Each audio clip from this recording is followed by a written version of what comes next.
Want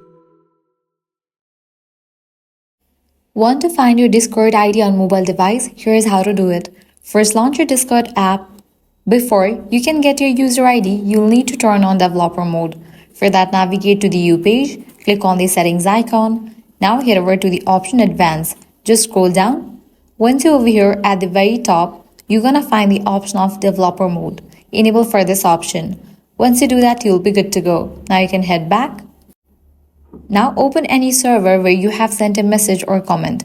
For example, if you have sent a message like hi, find one of your own messages. Tap on your name or profile picture next to it. This will open your profile screen. At the top right corner, tap on three dots and you will see the option Copy User ID. Tap it and your Discord ID will be copied to your clipboard. To see what it looks like, open any messaging app. Now paste your copied ID.